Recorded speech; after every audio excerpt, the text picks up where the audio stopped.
আসসালামু আলাইকুম। আমি Fatematuz Zohra. Welcome to my channel Fatema's dream থেকে। কেমন আছেন সবাই? আলহামদুলিল্লাহ আমি ভালো আছি। চলে আসলাম নতুন আরেকটি রেসিপি নিয়ে। আজকে আপনাদের সাথে শেয়ার করব গুতুম মাছের চচ্চড়ি।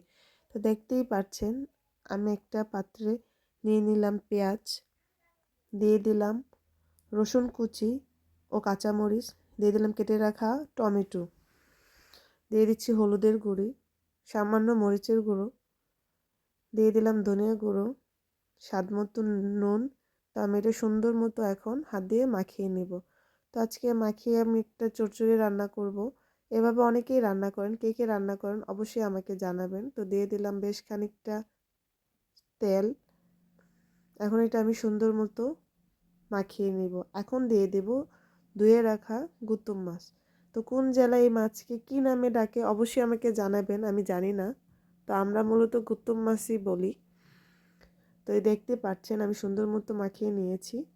এখন আমি সামান্য পরিমাণ পানি দিয়ে দেব। এই তো দেখতেই পাচ্ছেন আমি বেশি পানি দিচ্ছি না, সামান্য পরিমাণ দিচ্ছি, কারণ মাছটা সিদ্ধ হতে হবে, টমেটো সব কিছু ভালো মতো যেন মিশে যায়। এখন আমি ঢাকনা দিয়ে চুলার জালটা দিয়ে দেব। এই তো দেখতে পাচ্ছেন আলহামদুলিল্লাহ কালারটা চেঞ্জ হয়ে গেছে। আমি খানিকটা একটু হালকা একটু একবারই নেড়ে দেব যেন মাছটা সুন্দর মতো মিশে যায়। আলহামদুলিল্লাহ তরকারিটা খেতে অনেক মজা হয়েছিল। তো কে এইভাবে রান্না করেন কে কে অবশ্যই কিন্তু আমাকে কমেন্টে জানাবেন।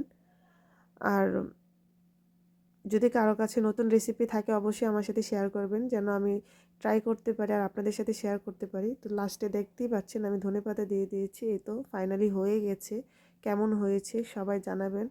আলহামদুলিল্লাহ। তো সবাই ভালো থাকবেন আর আমার সাথে থাকার জন্য সবাইকে ধন্যবাদ।